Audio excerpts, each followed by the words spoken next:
नमस्कार दोस्तों, कैसे हैं आप सभी। आप सबका बहुत बहुत स्वागत है अनेजास अकेडमी के यूट्यूब चैनल तरुण अनेजा क्लासेस में। फ्रेंड्स, आज मैं आपके लिए लेकर आया हूं क्लास 12th का चैप्टर डायरेक्टिंग, जो कि हमारी आज वीडियो नंबर 3 है और जो कि ये हमारी लास्ट वीडियो है। इस वीडियो में मैं इस चैप्टर को पूरा कंप्लीट कर दूंगा। अभी तक इससे पहले मेरी 2 वीडियोज़ आई हैं। अगर आप नए हैं और अगर अभी तक आपने मेरी वो 2 वीडियोज़ नहीं देखी तो मैं आपको सजेस्ट करूँगा कि पहले आप वो 2 लेक्चर देख लीजिए, जिसके अंदर मैंने पहले लेक्चर में तो डायरेक्टिंग के कुछ बेसिक चीज़ों के ऊपर बात करी थी, और उसका जो दूसरा लेक्चर था डायरेक्टिंग का, उसमें मैंने डायरेक्टिंग के स्टार्टिंग के जो हमारे 2 एलिमेंट्स थे, सुपरविजन और मोटिवेशन, हमने उस पर बात की थी। आज हम बात करेंगे डायरेक्टिंग के बचे हुए 2 एलिमेंट्स के बारे में, जो कि है लीडरशिप और कम्युनिकेशन। तो आइए स्टार्ट करते हैं। देखिए फ्रेंड्स, लीडरशिप से हमारा मतलब क्या होता है। Leadership is the ability of a manager to induce subordinate to work with confidence and zeal. ये डेफिनेशन दी है कून्स और डोनाल्ड ने। देखिए, होता क्या है, आपकी ऑर्गेनाइजेशन के अंदर, आपकी संस्था के अंदर एक बहुत बड़ी वर्कफोर्स होती है, जिनके सहारे आप क्या करते हैं, अपने बहुत से काम लेते हैं। परचेज डिपार्टमेंट होता है, प्रोडक्शन डिपार्टमेंट होता है, सेल्स डिपार्टमेंट होता है, उसके अलावा फाइनेंस डिपार्टमेंट होता है। इन सब डिपार्टमेंट में काम संभालने वाले बहुत से लोग होते हैं। अब उन लोगों को संभालने के लिए एक जो कंपनी का ऑनर है या कंपनी को जिसने स्टार्ट किया, प्रमोटर, वो तो आके उनके ऊपर कंट्रोल नहीं कर पाएगा। ये पॉसिबल है भी नहीं इतनी बड़ी संस्था में। आज आप बोले रिलायंस जैसी कंपनी के अंदर खुद हमारे क्या नाम है, मुकेश अंबानी साहब आए और वही सबको हैंडल करें, तो ये चीज़ पॉसिबल नहीं है। तो आपको बड़े सारे लीडर्स ला के खड़े करने पड़ते हैं अपनी ऑर्गेनाइजेशन में।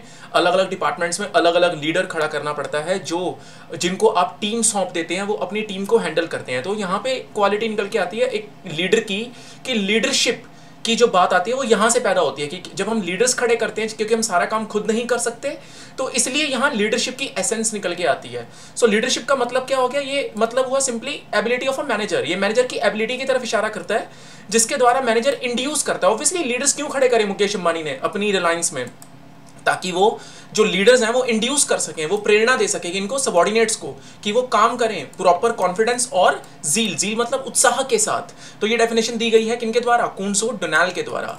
अब इसके अंदर एक चीज इंपॉर्टेंट आती है, वो क्या, in a business organisation leadership में be defined as the process. ये तो ही बात डेफिनेशन की। अब बात करते हैं मीनिंग की।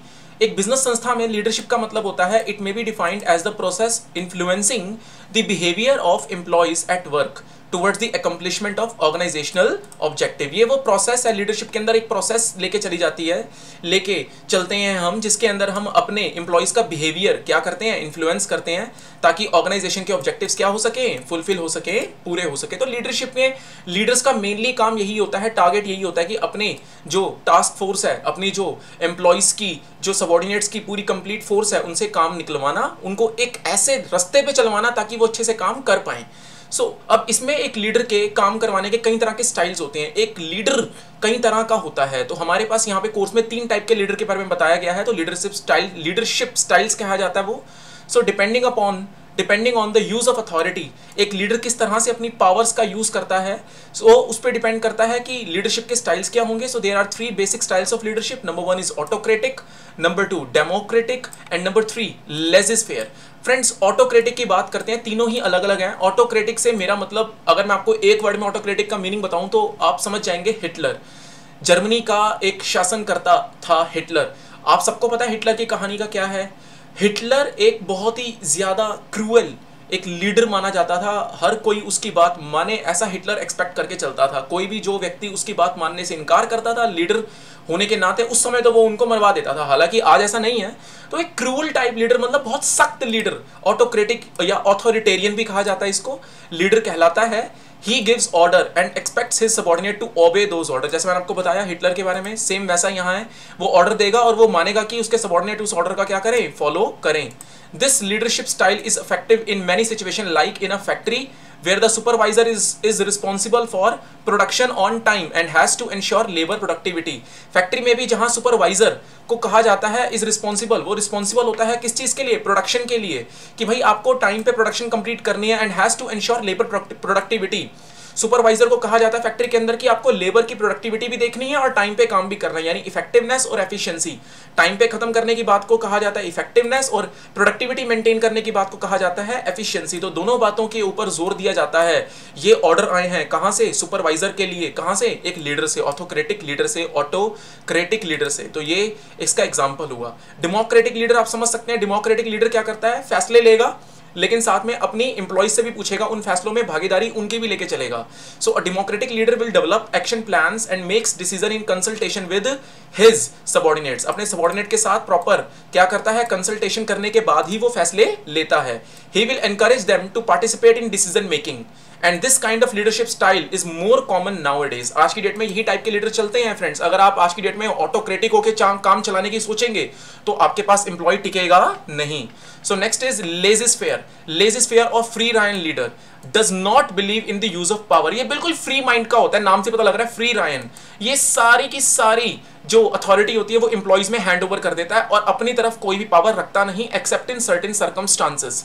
कुछ बड़ी कोई दिक्कत ना आ जाए तब तक ये खुद हस्तक्षेप नहीं करता। जैसे हमारे देश का राष्ट्रपति, वो कभी खुद नहीं आएगा, कभी खुद नहीं आएंगे। हम कह सकते हैं, रिस्पेक्ट देना बहुत जरूरी है, प्रेसिडेंट की पोस्ट है। सो वो कभी खुद नहीं आएंगे जब तक कि प्राइम मिनिस्टर काम संभाल रहा है या कोई बहुत बड़ी प्रॉब्लम ना हो जाए, तब तक वो प्रेसिडेंशियल रूल भी नहीं लगाते किसी पर्टिकुलर स्टेट में। तो उनके जो एग्जाम्पल है वो यहाँ फिट होता है फ्री रायन लीडर का। He does not believe in the use of power unless it is absolutely essential. So the followers are given a high degree of freedom to formulate their own objectives and ways to achieve them. Follower को proper degree, high degree of freedom, आजादी दी जाती है कि वो अपने हिसाब से ऑब्जेक्टिव्स तैयार कर सके और काम करने के तौर तरीके बना सके। तो ये हुई बात हमारी किसकी? लीडरशिप की। हमारे कोर्स के हिसाब से मैं आपको चला रहा हूं। लीडरशिप में आपके qualities of a good leader, ये सब चीजें अब डिलीट हो चुकी हैं कोर्स से। तो जो कोर्स में है मैं आपको वो सारी चीजें बता रहा हूं। नेक्स्ट है हमारे पास इसमें कम्युनिकेशन। सो देखते हैं friends, communication. So the term communication has been derived from the Latin word. ये हमारा कम्युनिकेशन जो है फ्रेंड्स, आपको बता दूं ये लास्ट एलिमेंट है हमारा और सबसे ज्यादा इंपॉर्टेंट यही है और सबसे ज्यादा जो इसके अंदर कंटेंट है वो कम्युनिकेशन में है और सबसे ज्यादा क्वेश्चन भी एग्जाम में आपसे बोर्ड एग्जाम में पूछे जाते हैं कम्युनिकेशन के टॉपिक के ऊपर। तो आइए देखते हैं। So the term communication has been derived from the Latin word communis.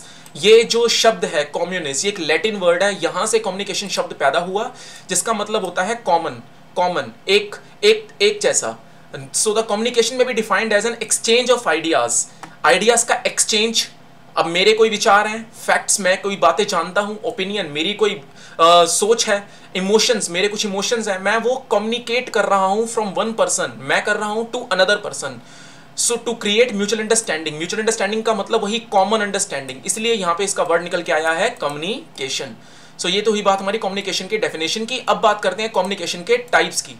Friends ध्यान से सुनना, कम्युनिकेशन के टाइप की अगर हम बात करें तो कम्युनिकेशन के दो तरह के टाइप होते हैं। एक होता है ओरल कम्युनिकेशन और एक होता है हमारा रिटन कम्युनिकेशन। जी हाँ, कम्युनिकेशन में अगर हम अपने आइडियाज, अपने व्यूज, इंफॉर्मेशन का एक्सचेंज, आदान प्रदान करते हैं बोलकर, स्पोकन वर्ड से, एक्सट्रीमली सॉरी, स्पोकन वर्ड से। सो this is called oral communication. इसमें आप क्या क्या एग्जांपल दे सकते हैं? फेस टू फेस इंटरेक्शन होना किसी व्यक्ति के साथ, टेलीफोन पे बात करना, मैकेनिकल डिवाइसेस के द्वारा, सिग्नल्स के द्वारा, इंटरकॉम, जैसे कोई आपने मान के चलिए आपने बात करा कोई हेडफोन लगा के या कोई इंटरनेट सर्विसेज के थ्रू। जैसे एक बिल्डिंग, आमतौर पे इंटरकॉम का मतलब क्या होता है? एक पूरी कंप्लीट ऑफिस की बिल्डिंग है, सपोज गुड़गांव में इन्फोसिस की पूरी कंप्लीट एक सेटअप है, पूरा टॉवर है इन्फोसिस का। तो वहाँ पे जो टॉवर के अंदर अलग अलग फ्लोर्स हैं, सब पे जो अलग अलग डिपार्टमेंट्स खुले हुए हैं, वो आपस में सारे डिपार्टमेंटल के हेड्स आपस में एक दूसरे से बात करते हैं। जिस फैसिलिटी के थ्रू करते हैं वो बात, उसे कहते हैं इंटरकॉम फैसिलिटी। सो ये भी क्या है? ओरल कम्युनिकेशन का ही पार्ट है, क्योंकि बात हो रही है, लिख के कोई इसमें बात नहीं हो रही। एंड मोबाइल फोन्स पे आप समझते ही हैं कि बात करना एक दूसरे से, तो वो भी क्या कहलाता है? आपका ओरल कम्युनिकेशन। नेक्स्ट है हमारा रिटन कम्युनिकेशन, लिख के अपनी बात प्रदान करना, प्रकट करना किसी और की तरफ। So exchange of information through written words in the form of letter, letter लिख के, मेमोज, मेमोज होते हैं छोटे छोटे नोट्स, सर्कुलर, सर्कुलर जैसे किसी एम्प्लॉइज के लिए सर्कुलर यानी कोई ऑर्डर काइंड ऑफ जारी किया जाता है, उसे सर्कुलर में जारी किया जाता है। तो सर्कुलर्स, रिपोर्ट, जैसे कोई मीटिंग हुई उस मीटिंग की रिपोर्ट जारी करना, इंस्ट्रक्शन कार्ड्स, आमतौर पे सुबह सुबह जब एम्प्लॉइज आते हैं, खासतौर पे ब्लू कॉलर जॉब्स के लोग जो फैक्ट्री वगैरह में काम करते हैं, तो ऐसे लोगों को इंस्ट्रक्शन कार्ड मिलते हैं कि इनके आज के काम क्या हैं, तो वो रिटर्न में मिलते हैं। मैनुअल्स, मैनुअल्स होते हैं जिसके अंदर सारी क्लैरिफिकेशंस होती हैं। मैगजीन्स, हम सब जानते हैं न्यूज़पेपर के साथ हमारे पास मैगजीन्स आती हैं, बुक्स जिनसे आप पढ़ते हैं, तो ये सब रिटर्न कम्युनिकेशन का ही पार्ट है। It moves generally downward and act as record for future reference. Obviously ये लिखित में आप के जो ऐसा नहीं है कि ये डाउनवर्ड ही होते हैं, ऊपर से नीचे आते हैं, नहीं, ये नीचे से ऊपर भी जाते हैं, बट मैक्सिमम ये डाउनवर्ड कम्युनिकेशन के पार्ट है।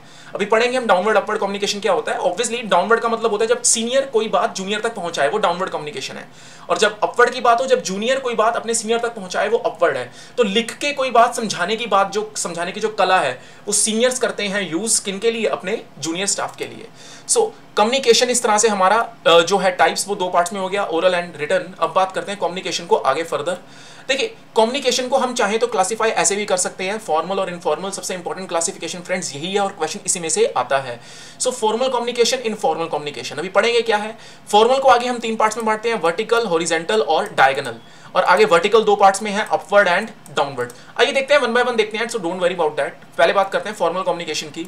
देखिए नाम से पता लग रहा है फॉर्मल। फॉर्मल मतलब जो प्रॉपर एक सिस्टम के तहत चले, एक स्टैंडर्ड प्रैक्टिस के तहत चले, यानी कि जिसका कम्युनिकेट करने का जो तरीका है वो एक स्टैंडर्ड है, उसमें कोई भी चेंज नहीं कर सकते आप। वो हो गया formal communication. So, communication through the official chain of command is called formal communication. Thus, formal communication flows through scalar chain of authority. आपने ये बात पढ़ी भी हुई है, स्केलर चेन फ्यूल के फोर्डिंग प्रिंसिपल्स में मैंने आपको पढ़ाई है, ये वीडियो भी मैंने अपलोड करी हुई है, तो आप जाके देख सकते हैं फोर्डिंग प्रिंसिपल्स ऑफ हमारे फ्यूल साहब के, मिस्टर हेनरी फ्यूल के।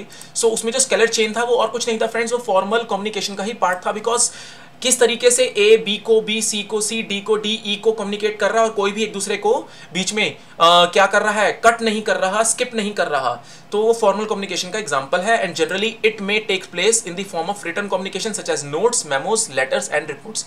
आमतौर पे क्योंकि फॉर्मल है इसलिए रिटन में ये यूज ज्यादा होता है। सो फॉर्मल की अगर हम बात करें, आगे तीन पार्ट्स हैं हमारे पास, यहाँ देखिए मैंने टेबल पहले ही बना ली है।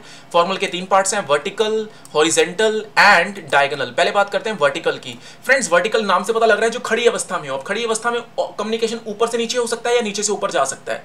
अब कॉमन सेंस है ऊपर से नीचे, यानी कि ऊपर की पोस्ट से नीचे की पोस्ट पे आना, मतलब जब टॉप लेवल का एम्प्लॉय जूनियर लेवल के एम्प्लॉय से कोई बात करता है तो वो हो गया डाउनवर्ड कम्युनिकेशन। और अपवर्ड कम्युनिकेशन जब जूनियर लेवल का एम्प्लॉय टॉप लेवल के एम्प्लॉय से कोई बात करेगा वो हो गया आपका अपवर्ड कम्युनिकेशन। तो वर्टिकल कम्युनिकेशन क्या है, communication flows vertically, that is upward and downward.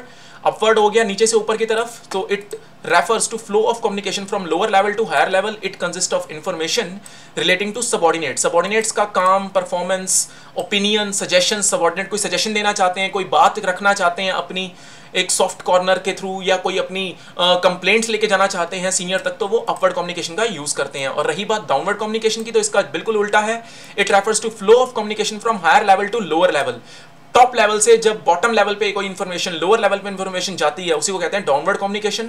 So there are many ways in which a superior can communicate with the subordinates, like notices, circulars, memos, reports, meetings etcetera. So notice के through, circulars के through, meetings, memos के through और reports के through क्या करा जाता है, बताया जाता है। जब टॉप लेवल का एम्प्लॉय लोअर लेवल यानी कि बॉटम लेवल के एम्प्लॉय से कोई कम्युनिकेट करता है, वाद विवाद करता है, तो वो किससे किया जाता है, डाउनवर्ड कम्युनिकेशन से। जब टॉप लेवल का एम्प्लॉय लोअर लेवल के एम्प्लॉय से बात करेगा, अपनी बात रखेगा, तो वो डाउनवर्ड कम्युनिकेशन का फॉर्म होता है। दोनों ही किसमें आते हैं, वर्टिकल कम्युनिकेशन में।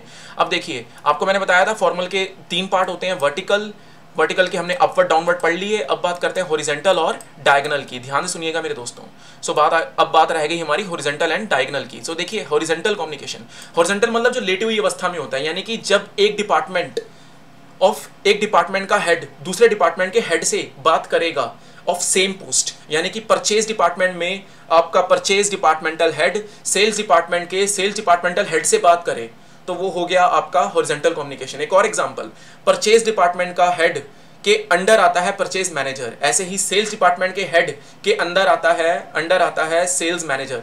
ऐसे ही परचेज मैनेजर जब सेल्स मैनेजर से बात करे, वो भी किसका एग्जांपल है, हॉरिजॉन्टल कम्युनिकेशन का। सो हॉरिजॉन्टल कम्युनिकेशन क्या हो गया, transmission of information among the person of the same level and status. जो मैंने आपको बताया सेम लेवल होना चाहिए, is known as horizontal communication. ये मजबूरी के दौर में ऐसा किया जाता है हॉरिजॉन्टल।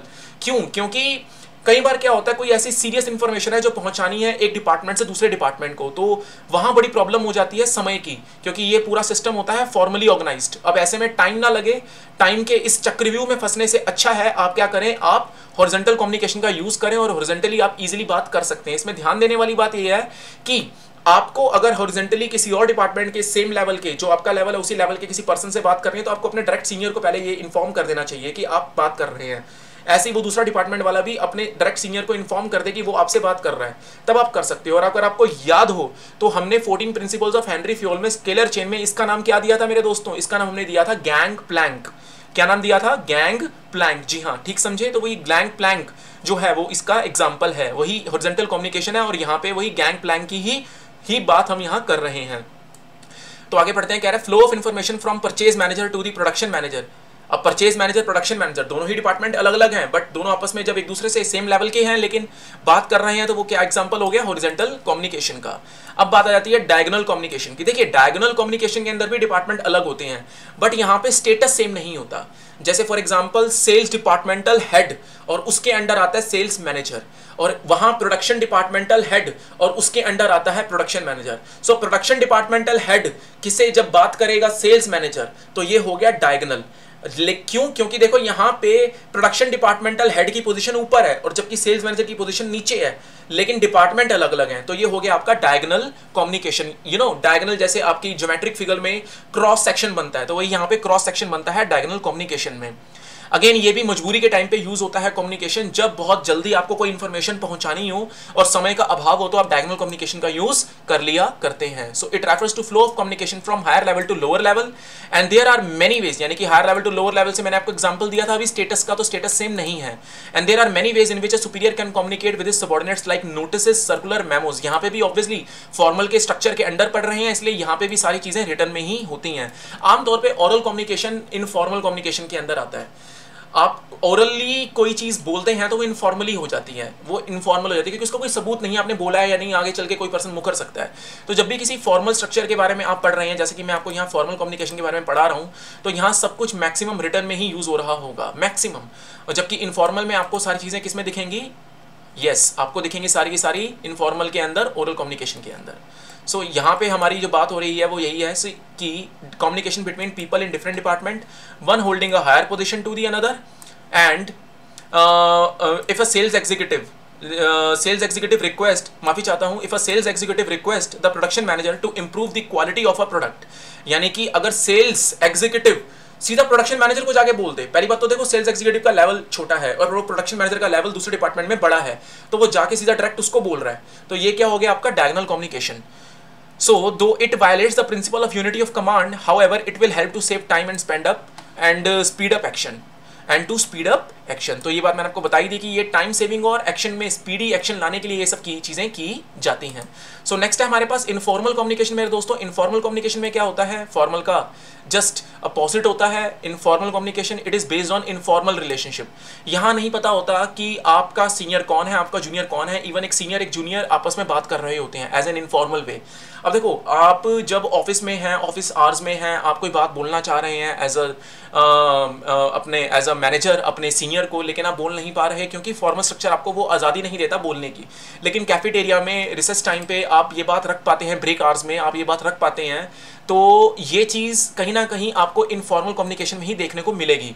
जब अपने दिल के हाल बयां कर पाते हैं तो ये चीज़ आपको इनफॉर्मल कम्युनिकेशन में ही देखने को मिलेगी among the members of organisation at same और different level. So this is free from all formalities of formal structure. Of course it is usually oral and is conveyed by gesture. ये अपने gesture से, अपने हाव भाव से, अपने glens, अपने रूपरेखा से, स्माइल से आप ये बात बता पाते हैं। It may involve work related to other matters of mutual interest, जहाँ पे बात आ जाती है कि हाँ दोनों की आपस में कहीं ना कहीं कोई आप कह सकते हैं कोई इच्छा जुड़ी हुई होती है, सीनियर की भी, तभी तो वो आपसे इनफॉर्मली बात कर रहा है अपने लेवल से नीचे आके, और आप अपने लेवल से ऊपर जाके उससे इतनी बड़ी बात कर पा रहे हैं। सो ये तभी हो पाता है जब म्यूचुअल इंटरेस्ट हो। So informal communication often supplements formal communication. Informal communication कहीं ना कहीं कमियां पूरी करता है फॉर्मल कम्युनिकेशन की। सप्लीमेंट्स का मतलब है कमियां पूरी करना, सही बात है भाई। देखो ना, फॉर्मल कम्युनिकेशन में जो नहीं हो पाता वो आप किसमें कर लेते हैं, किसमें करवा पाते हैं? इनफॉर्मल कम्युनिकेशन में इजीली करवा पाते हैं। So next is grapevine. The network और pathway of informal communication is called ग्रेपविन।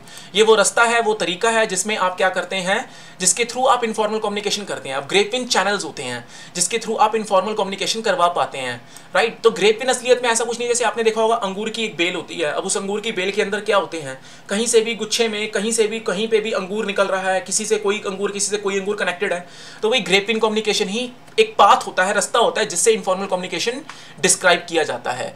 So the origin and direction of flow of information can not be easily traced. ऐसे ग्रेपविन कम्युनिकेशन में कहाँ से information आ रही है, कहाँ जा रही है, कुछ कह पाना बड़ा मुश्किल होता है।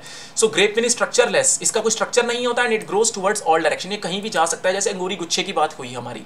अब इनफॉर्मल कम्युनिकेशन के 4 नेटवर्क हैं आपके कोर्स में। सबसे पहले है आपका सिंगल स्ट्रैंड।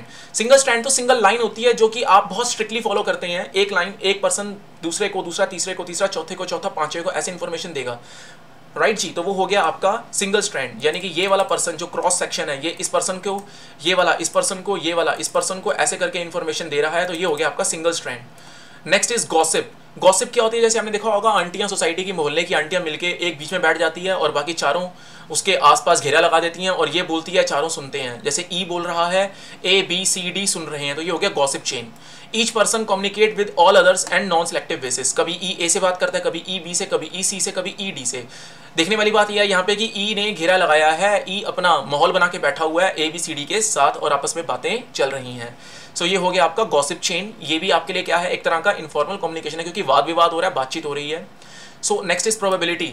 इसमें क्या होता है, इंडिविजुअल बात करता है किसी दूसरे से रैंडम बेसिस पे, जो हाथ लग गया, जो पकड़ में आ गया, आजा भाई तेरे को एक बात बताता हूँ, आजा भाई तेरे को एक बात बताता हूँ। आमतौर पे स्कूल्स में हम लोग भी करते ही थे कि अरे तेरे को एक बात पता है, ये हुआ है, वो हुआ है। ये क्या हो गया आपका प्रोबेबिलिटी, जिसके अंदर क्या होती है, जो हाथ लग गया, जो हत्ते चढ़ गया, सामने व्यक्ति, आजा भाई तू आजा, तेरे को एक बात बताते हैं, बड़ी खतरनाक।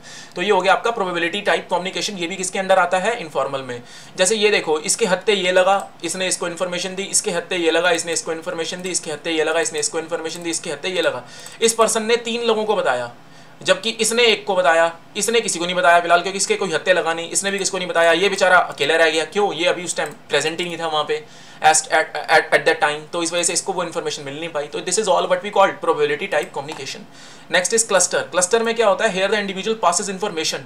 यहाँ इन्फॉर्मेशन एक बंदा उसी को देगा जिस पे आपका विश्वास होगा। जैसे आमतौर पे आप लोगों का क्लास में क्या बना होता है, ग्रुप बना होता है दोस्तों का, तो आप अपने दोस्तों में ही बातचीत ज़्यादा करना प्रेफर करते हैं, जिसमें आप ट्रस्ट करते हैं, इन हुम ही हैज़ ट्रस्ट। अदरवाइज आप बाकियों को नहीं बताएंगे। जैसे ये पर्सन के ट्रस्ट इन 3 लोगों के साथ है, तो इसने 3 लोगों को बताया, इन दोनों पे ट्रस्ट नहीं है तो इन दोनों को इसने नहीं बताया। तो दिस इज कॉल्ड क्लस्टर। तो ये 4 चीज़ें हो गई आपके सामने, कौन कौन सी, single strand, gossip, probability, cluster. ये क्या है फ्रेंड्स, इनफॉर्मल कम्युनिकेशन का नेटवर्क है। अब थोड़ा सा टॉपिक को और आगे बढ़ाते हैं। अब है हमारे पास बैरियर्स। ये बहुत इंपॉर्टेंट है, barriers to effective communication and measures to reduce that barriers.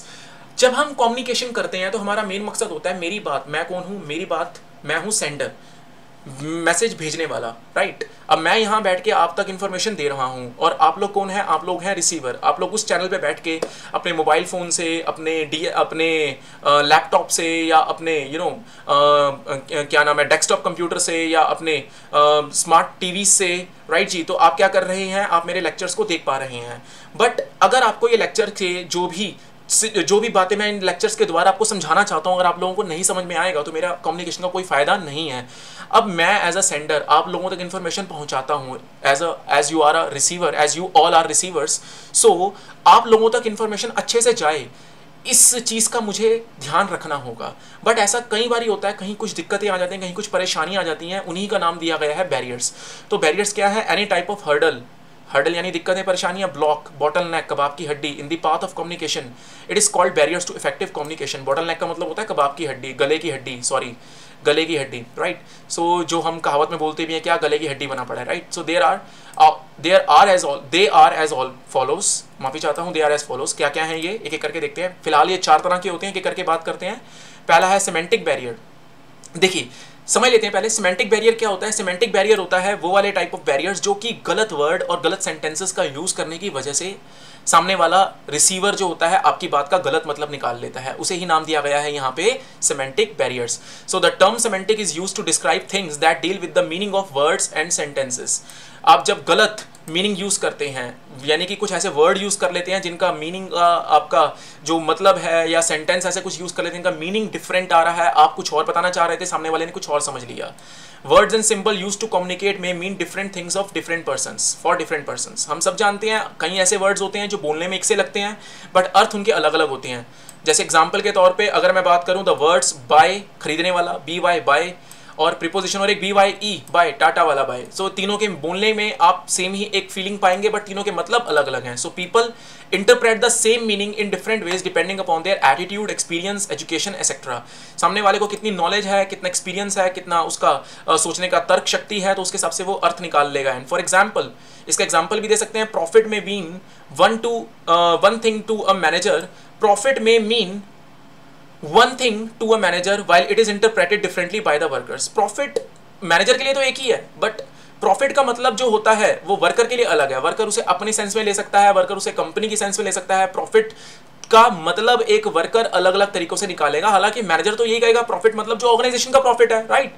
सो मैंने यहाँ पे ये बात बताई आपको, the word buy, B Y by and B Y E bye, they have same pronunciation but different meanings and spellings. So to overcome this barrier the message must be simple, clear and precise. So ये हो गए हमारे semantic barrier. अब इसके reason आने के क्या है मैंने बताई दिया आपको।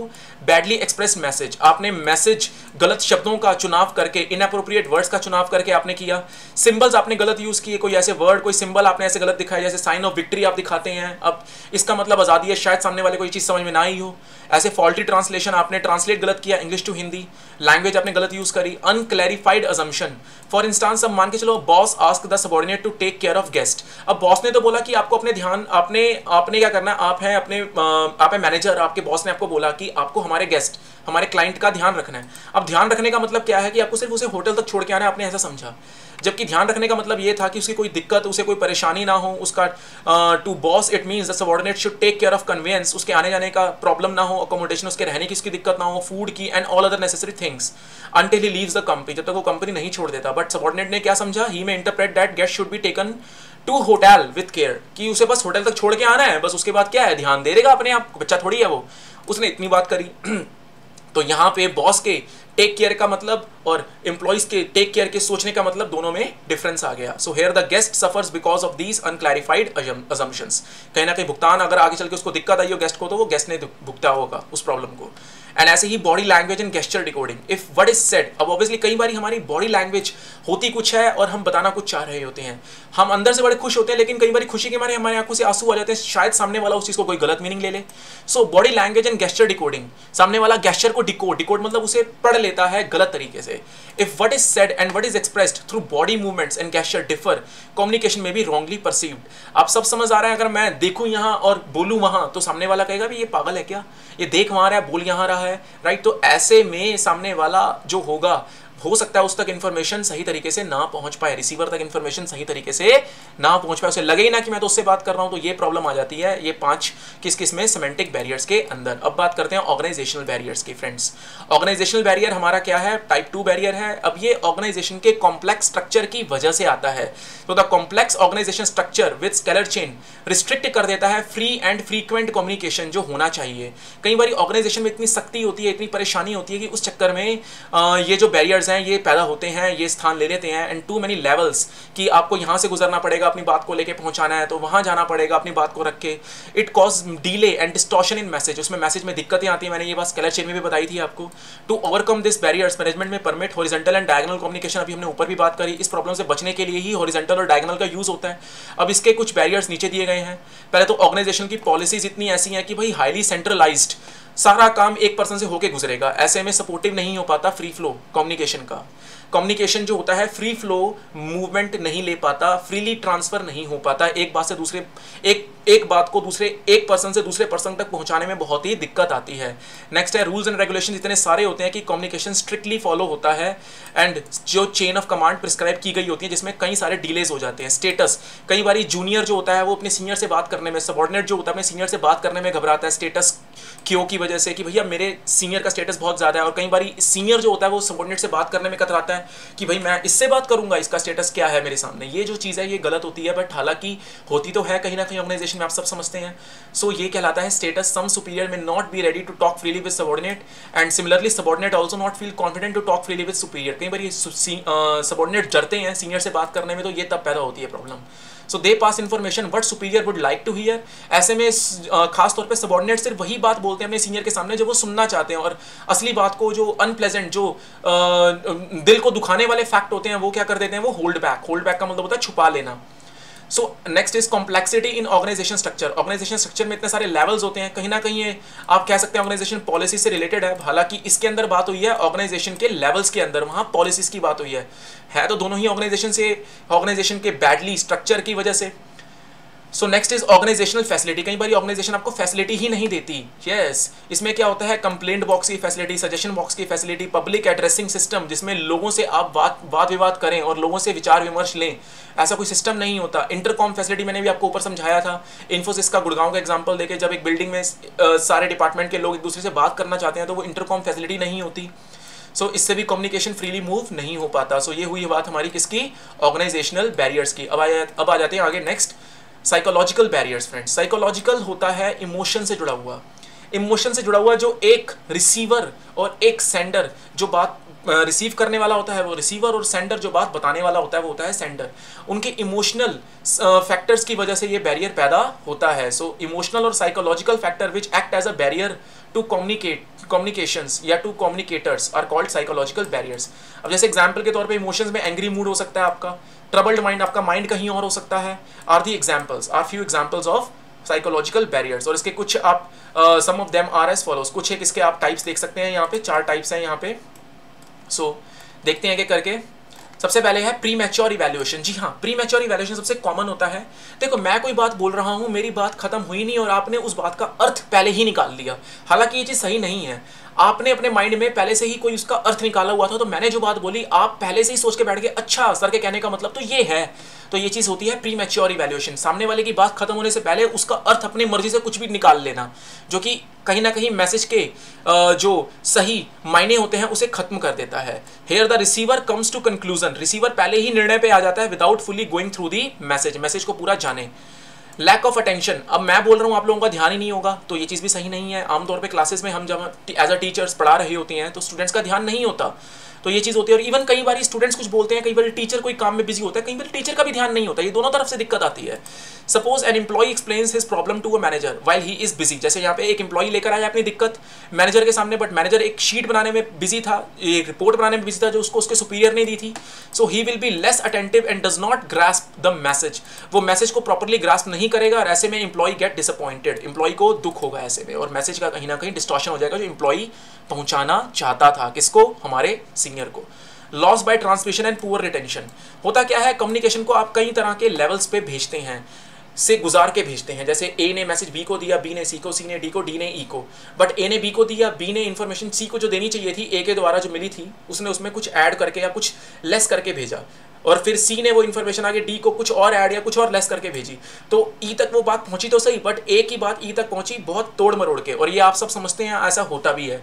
सो ऐसे में दिक्कत आती है। When a communication is pass through various levels there is a possibility of loss in communication. Information का बढ़ना या घटना हो जाता है। So similarly people can not retain or all that is received information for a long time if they are inattentive or not interested. इसमें यह भी आता है कि अगर आपने इन्फॉर्मेशन नहीं पहुंचाई तो हो सकता है कल तक पहुंचाएं, परसों तक पहुंचाएं, तो आप इस इन्फॉर्मेशन को जैसे आपको पहुंचाना था एज इट इज वैसे आप ना पहुंचाएं, क्योंकि आप उसकी रिटेन नहीं कर पाए उस इन्फॉर्मेशन को अपने माइंड में, आप उसे भूल गए। तो ये भी आता है साइकोलॉजिकल बैरियर के अंदर। नेक्स्ट है डिस्ट्रस्ट। भाई सीधी सी बात है, ये तो कॉमन सेंस है। अगर आपका सेंडर का रिसीवर पे ट्रस्ट नहीं है, या रिसीवर का सेंडर पे ट्रस्ट नहीं है, रिसीवर समझता है ये सेंडर तो पागल है बोलने वाला, अगर आप लोगों को मेरे पे ट्रस्ट नहीं होगा कि मैं जो पढ़ा रहा हूँ वो सही है या गलत है, तो आप लोग मेरे लेक्चर को यहीं बंद कर सकते हैं। बट बिलीव करिए फ्रेंड्स, मैं बहुत ईमानदारी से एक एक शीट बनाता हूँ, बहुत मेहनत से ये शीट्स मैं तैयार करता हूँ, और बहुत रिसर्च करके अच्छी लैंग्वेज में, एकदम क्वालिटी लैंग्वेज में, जिसमें आपको स्कोर मिले, अच्छा अच्छा मार्क्स मिले, बहुत मेहनत से मैंने चीज़ें की होती हैं आपके लिए रेडी।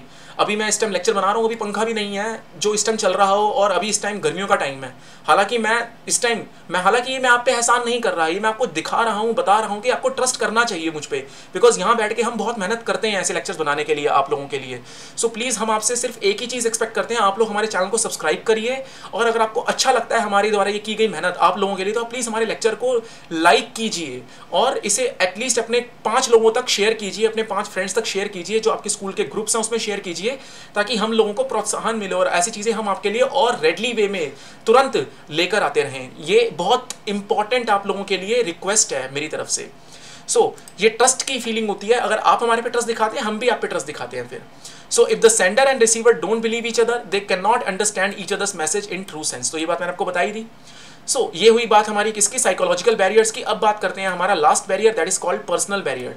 ये हमारा बैरियर्स की कंडीशन में लास्ट बैरियर है। These are the personal factors of both sender and the receiver. अब ये पर्सनल इफेक्ट होते हैं, जैसे फॉर एग्जाम्पल एक सेंडर की पर्सनल लेवल पे क्या दिक्कतें हैं, एक रिसीवर की पर्सनल लेवल पे क्या दिक्कतें हैं, तो वो पर्सनल बैरियर्स कहलाएंगे। जैसे एग्जाम्पल के तौर पे fear of challenge to authority. कई ऐसे जूनियर स्टाफ में लोग होते हैं जो आगे बढ़ चढ़ के हिस्सा लेने में डरते हैं, तो ये उसकी पर्सनल दिक्कत है उस पर्सन की। तो ये दिक्कत आई किसमें, पर्सनल बैरियर्स में। If a superior feels that a particular communication में adversely effect the authority, he will hold it or suppress it. अगर सुपीरियर को लगता है कि, इवन ये सुपीरियर के लिए भी लागू होती है बात, अगर सुपीरियर को लगता है कि कोई बात ऐसी है जो उसके ऊपर आंच ला सकती है, जैसे मान लो मैंने कोई बात ऐसी बोली जो मुझे बोलने में लगता है कि मेरी पोजीशन का कहीं ना कहीं जो है वो मेरे हाथ से लूज हो सकती है, हालांकि वो चीज़ सच है लेकिन मैंने वो छुपा ली, तो ये कहलाया पर्सनल बैरियर। यहाँ मेरी पर्सनल इंटेंशन हो गई। Lack of confidence, some superior will never take into confidence the subordinate. Subordinate को कई बार कॉन्फिडेंस नहीं आता कि यार वो बोलेंगे, will never take into confidence the subordinate. Subordinate पे कॉन्फिडेंस नहीं दिखाते, माफी चाहता हूं, का मतलब होता है कि बोलने का एक कॉन्फिडेंस होता है। अब मैंने आपको कोई बात बोली एक प्रॉपर कॉन्फिडेंस के साथ कि हाँ ये चीज़ आप कीजिए, और आपको वो चीज़ करनी पड़ेगी जो आपके लिए अच्छी है। अगर मैं ये बात कॉन्फिडेंट हूँ बोलने में, तो आपको बता पा रहा हूँ, मेरे को पता है मैं कोई चीज़ पढ़ा रहा हूँ आपको, तो वो बिल्कुल ठीक है, तो मैं बिल्कुल कॉन्फिडेंट होकर आपको पढ़ा रहा हूँ। अगर यही मेरे में कॉन्फिडेंस की कमी होती तो शायद मैं बोलने में झिझकिचाता। अगर मेरे अंदर खुद ही सिचुएशन में डायलेमा होगा, कंफ्यूजन होगी, तो मैं शायद ये चीज़ बोलने में आपको हिचकिचाऊंगा। तो कॉन्फिडेंस का मतलब हो गया कि आप जब खुद इन लैक ऑफ कॉन्फिडेंस से भरे हुए होते हैं, आपके अंदर खुद कॉन्फिडेंस की कमी है, तो आप आगे अपनी बात को, इन्फॉर्मेशन को पहुंचा नहीं पाते। अगेन ये भी एक पर्सनल फैक्ट है। अनविलिंगनेस टू कम्युनिकेट, इच्छा ही नहीं है जी, बात करने की इच्छा ही नहीं है। So subordinate may also be unwilling to communicate with their superiors on the fear that it will adversely effect the interest. इस डर से कि भैया ये आपके जो जूनियर स्टाफ हैं उसके खिलाफ हो जाएगी बात आगे चल के। And lack of proper incentives, कई बारी आपको सपोज करो, देखो सीनियर मांगता है सजेशंस, व्यूज, किनसे, फीडबैक किनसे, हमारे जो सबऑर्डिनेट होते हैं ग्रुप उनसे, लेकिन सबऑर्डिनेट ग्रुप को लगता है यार फीडबैक देके इस बंदे को करना क्या, कोई फायदा तो हमारा होता नहीं। तो जब ये फीलिंग आ जाती है सबऑर्डिनेट के मन में, तब काम खराब हो जाता है। So if there is no reward or appreciation for the suggestions of subordinate, they will not ready to communicate. तो ऐसे में सजेशंस आपको मिलेंगे नहीं, और आपको सजेशंस आपका जो जूनियर है, आपका सबऑर्डिनेट है, वो देगा नहीं अगर आप उसे रिवॉर्ड नहीं करेंगे। तो यहाँ पे lack of proper incentives, proper rewarding के कमी की वजह से भी ये प्रॉब्लम पैदा होती है। नेक्स्ट है इंप्रूविंग कम्युनिकेशन इफेक्टिवनेस। अब ये क्या है, देखिए आपने पढ़े 4 तरह के बैरियर्स हैं। अब कोई ना कोई तरीके तो होंगे इन कम्युनिकेशन के बैरियर्स को दूर करने के, तो ये तरीके क्या हैं? तो सबसे पहले इन तरीकों के बारे में बात कर लेते हैं, क्योंकि ये बहुत इंपॉर्टेंट है। जब भी क्वेश्चन आता है इस पे, तो सबसे पहले क्वेश्चन किस तरीके से बन के आता है, क्वेश्चन बन के आता है इसके कुछ एक बैरियर्स के बारे में पूछेगा इन चारों में से। अब इन बैरियर्स के अलावा, चाहे आपका सिमेंटिक हो, चाहे ऑर्गेनाइजेशनल हो, चाहे साइकोलॉजिकल हो, चाहे आपका पर्सनल हो, इनमें से कोई एक बैरियर के बारे में पूछ के आपसे क्या पूछेगा, इसको रिड्यूस, इसको रिमूव करने के तरीके। सो आपको इसमें ये इंप्रूवमेंट करने के वेज आपको बताने पड़ेंगे। सबसे पहले आता है clarify the ideas before communication. जी हाँ, आप अपने आइडिया को पहले खुद क्लैरिफाई कर लो। आपको क्या लगता है कि ये चीज़ मैंने पढ़ाने से पहले क्या किया होगा? मैंने जब ये शीट बनाई है तो क्या मेरे आइडियाज़ क्लैरिफाई नहीं होंगे? मुझे पता नहीं कि मैं क्या पढ़ा रहा हूँ, मैं जानता हूँ मैं क्या पढ़ा रहा हूँ, तो मेरे आइडियाज़ क्लैरिफाइड वे में हैं, तभी आज मैं आपको यहाँ बैठ के ये चीज़ें प्रोवाइड करा पा रहा हूँ अपने यूट्यूब लेक्चर्स के थ्रू। सो अगर मैं ही इन आइडियाज़ को लेकर अपने माइंड को क्लियर नहीं करूँगा, अगर मेरा ही माइंड क्लियर नहीं होगा इन बातों को लेकर, मुझे पता ही नहीं जी कम्युनिकेशन क्या होता है, मैं क्या पढ़ाऊँगा आपको? एक बात बताओ। सो आइडियाज़ को क्लियर करना खुद से पहले बड़ा ज़रूरी होता है कि आप मुंह चढ़ के किसी को पहले समझाने बैठ जाओ। So it is duty of the communicator to clarify the message clearly before he is going to communicate with the same. यानी कि आप जब कोई भी बात बोलते हैं तो आपको पहले खुद पता होना चाहिए कि आप वो बोल क्या रहे हैं। कॉमन सेंस है। नेक्स्ट है communicate according to the needs of communicator. देखिए होता क्या है, आमतौर पे सेंडर बोलने वाला वो वही बोलना चाहता है। आजकल लोगों की दिक्कत है, वो वही बोलना चाहते हैं जो वो चाहते हैं, बट ऐसा होना नहीं चाहिए। आप बोलिए वही जो सामने वाला सुनना चाहता है, तभी वो आप पे इंटरेस्ट दिखाएगा, राइट। अब मेरा एक इंटरेस्ट कुकिंग का भी है, मैं चाहूँ तो आपको कुकिंग लेक्चर्स भी प्रोवाइड करा सकता हूँ, कैसे खाना बनाया जाता है कैसे नहीं, but as a 12th class student आप लोगों का इसमें लीस्ट इंटरेस्ट होगा। आपका मेन मकसद है बिजनेस स्टडीज़, इकोनॉमिक्स, अकाउंटेंसी, इसके लेक्चर्स मुझसे प्रोवाइड कराना। अगर मैंने अगले ही दिन कोई कुकिंग माफ़ी चाहता हूँ क्लास या कोई मैंने डिश बनाकर इस यूट्यूब लेक्चर पे, इस यूट्यूब में मैंने अपलोड कर दी, तो आप में से बहुत से लोग मेरा साथ छोड़ के चले जाएंगे। तो मैं मानता हूं ये चीज़ होनी चाहिए। क्यों? क्योंकि भाई मेरा मेन मकसद इस चैनल पे एटलीस्ट क्या करने का है, सिर्फ और सिर्फ ट्यूटोरियल्स, लेक्चर्स प्रोवाइड कराने का है, जिनसे मेरे बहुत सारे फ्रेंड्स आप जैसे आपकी मदद हो सके, जो अभी पेड क्लासेस नहीं जा पाते या स्कूल्स में जिनको प्रॉपर हेल्प नहीं मिल पाती, वो यहाँ से पढ़ें और यहाँ से वो अच्छा स्कोर करें। तो ये मेरा मेन मकसद होना चाहिए। So communicate according to the needs of communicator. मेरे को चाहिए कि मैं कम्युनिकेटर की नीड के हिसाब से कम्युनिकेशन को बनाऊं। तो the sender must understand the capacity of the receiver and he must know what type of information the receiver needs and in what form. Information sender जो रिसीवर है वो कैसी चाहता है और किस फॉर्म में वही इंफॉर्मेशन मैं आप तक पहुंचाऊं। So next is consult others before communicating. जी हाँ, it is better to consult with others. और मैं एक डेवलप करूं प्लान। अब अदर्स का यहाँ मतलब क्या है, मैं तो इंटरनेट से ही सारी इंफॉर्मेशन लेता हूं कि यार ये अच्छी पॉइंट है, इस अच्छे पॉइंट है, ये वाला अच्छा पॉइंट है, तो उन पॉइंट्स को उठा के एक कंप्लीट अपनी व्यू पॉइंट को बना के आप तक लाता हूं। अदर्स में कौन हेल्प कर रहे हैं यहाँ मेरी? मैं हूं, आप लोग हैं वहां बैठे हुए जो मुझे प्यार करते हैं, जो मुझे मेरे काम को पसंद करते हैं, और जो इंटरनेट है वही मेरा साथी है। सो कहने का मतलब है कि यहाँ पे अगर मैं इंफॉर्मेशन आप तक ला पाता हूं तो मैं बाकी लोगों से कंसल्ट, इन द सेंस बाकी दुनिया भर की वेबसाइट से एक अच्छा ज्ञान इकट्ठा करता हूं, तब जाके आप तक मैं जानकारी पहुंचाता हूं। So beware of language, tone and content of message. आप कोई गलत शब्द ना यूज करिए जो सामने वाले को ठेस पहुंचाए। So the language and tone used by the sender should be stimulating to evoke response from the listeners. ऐसा कुछ करें जिनसे सामने वाला सुने और सुनना चाहे। ये ना हो कि वो बेचारा डर जाए आपसे और आपको कोई इंफॉर्मेशन आपकी कोई सुनना भी ना पसंद करे। नेक्स्ट है इंश्योर प्रॉपर फीडबैक। जी हाँ, ये फीडबैक बड़ा इंपॉर्टेंट होता है। जैसे मैं आपको टाइम टू टाइम बीच में बोलता हूँ कि अगर आपको पसंद आती है मेरी वीडियोस तो आप मेरी वीडियोस को लाइक कीजिए, कमेंट कीजिए। तो ये फीडबैक है जिनसे मुझे पता लगता है कि आपको मेरी बात, जो मैं लेक्चर्स आप तक पहुँचाता हूँ, वो आपको कैसे लगते हैं। तो ये फीडबैक का ही कारण है जो मैं बार बार ये बात आपको बोलता हूँ। ये फीडबैक बहुत ज़रूरी हो जाता है। So the sender should take effort to have feedback from the listeners time to time. यहाँ देखना पड़ेगा, सेंडर्स की रिस्पॉन्सिबिलिटी है कि वो टाइम टू टाइम फीडबैक ले। And be a good listener. जी हाँ, बोलना ही सब कुछ नहीं होता। आप सामने वाले, जब आप फेस टू फेस कम्युनिकेट करते हैं किसी से, अब आप लोग तो फेस टू फेस मेरे साथ कम्युनिकेट नहीं कर रहे, हालांकि मैं सोच रहा था फेस टू फेस कम्युनिकेशन से बात आई गई कि मैं लाइव आऊँ, आप लोगों की क्वारीज, आप लोगों की प्रॉब्लम्स को लाइव सेशंस के द्वारा मैं लूँ। महीने में एक दिन मैं लाइव आऊँ। अगर आपको लगता है कि मुझे लाइव आना चाहिए एटलीस्ट मंथ में एक दिन, तो आप प्लीज़ नीचे कमेंट करके बताइए आपकी क्या प्रॉब्लम्स हैं और किस सब्जेक्ट को लेकर आप मुझे लाइव आना चाहिए। मैं मैथमेटिक्स भी हैंडल करता हूँ, क्लास 12th की, 11th की, इकोनॉमिक्स भी हैंडल करता हूँ, बिजनेस स्टडी भी हैंडल करता हूँ और अकाउंटेंसी भी। अगर आपको लगता है किसी पर्टिकुलर सब्जेक्ट को लेकर मुझे लाइव आना चाहिए तो आप मुझे वो भी बताइए। तो नीचे कमेंट करना मत भूलिएगा कि मुझे किस वीडियो को, किस पर्टिकुलर सब्जेक्ट को लेकर लाइव आना चाहिए, मंथ में एक बार या कितनी बार, वो आप बताइए। आप डिसाइड करेंगे, उस हिसाब से मैं चलाऊंगा यहाँ पे प्लान स्ट्रक्चर। सो यहाँ पे आपकी मैं सुनूंगा थ्रू कमेंट सेक्शन। तो एक गुड लिसनर होना बहुत ज़रूरी है। एक अच्छा, कहते हैं ना, एक अच्छा वक्ता बनने से पहले एक अच्छा श्रोता होना चाहिए। आपको एक अच्छा सेंडर बनने से पहले एक अच्छा स्पीकर बनने से पहले एक अच्छा लिसनर होना चाहिए। So careful listening is a pre requisite. ये पहले से की गई तैयारी होती है एक इफेक्टिव कम्युनिकेशन की। सो पेशेंट लिसनिंग, शांत होकर आपको पहले सुनना चाहिए। इससे आधी प्रॉब्लम सामने वाले की वैसे ही दूर हो जाती है। कभी भी देखना, अगर कोई बंदा परेशान होकर आपके पास आया है, आप खुद बोलने के बजाय पहले उसकी सुन लोगे तो आधी दिक्कतें उसकी वैसे ही दूर हो जाएंगी। सो नेक्स्ट हो गया फॉलो अप कम्युनिकेशन। कम्युनिकेशन को देखना, आपने जो किया है फॉलो अप लेना, और फॉलो अप लेना कि आपने जो इन्फॉर्मेशन पहुंचाई क्या वो सामने वाले तक सही इन्फॉर्मेशन पहुंची। अगर उसमें कोई कमी रही, हर्डल्स हैं, दिक्कतें हैं, तो आप उसे दूर करेंगे यदि हैं तो। सो फ्रेंड्स, यहाँ पे आके हमारा डायरेक्टिंग का तीन वीडियोस में जाके चैप्टर हमारा कंप्लीट हो जाता है। और आपको ये मेरी वीडियो कैसी लगी, मैं आप सबसे रिक्वेस्ट करूंगा, आप प्लीज़ नीचे कमेंट करके ज़रूर बताइएगा और मेरी वीडियो को लाइक करना मत भूलिएगा। और फिर से वही बात मैं दोहराऊंगा, अगर आप नए हैं और अगर अभी तक आपने मेरे चैनल को सब्सक्राइब नहीं किया तो आप प्लीज़ इस चैनल को सब्सक्राइब कर लीजिए, तरुण अनेजा क्लासेस। और उस सब्सक्राइब करने के साथ साथ बेल आइकन को हिट करना ना भूलिएगा, जो सब्सक्राइब कॉलम के साथ में आता है। और इस बेल आइकन को हिट करने से आपको मेरी वीडियोस की नोटिफिकेशन सबसे पहले आपके इनबॉक्स मैसेज इनबॉक्स में आपको मिलेंगी। सो मैं उम्मीद करता हूँ आप सब इस कोरोना टाइम में, इस कोरोना पेंडेमिक में अपने घर बिल्कुल सेफ़ होंगे, और बिल्कुल सेफ़ रहना भी है फ्रेंड्स। आपको घर से नहीं निकलना चाहिए बाहर, इस चीज़ का आप बिल्कुल ध्यान रखिए और अपने घर वालों को भी समझाइए, और अच्छे से घर बैठिए, अच्छा खाइए, अच्छा पीजिए, और आप अपनी पढ़ाई पे ध्यान दीजिए। ये एक अच्छा टाइम है जिस टाइम का आप यूज़ कर सकते हैं घर बैठ के स्टडी करके। सो मिलते हैं फ्रेंड्स इसी पॉजिटिव नोट के साथ। आपसे अलविदा लेने का समय आ गया है। Thank you so much.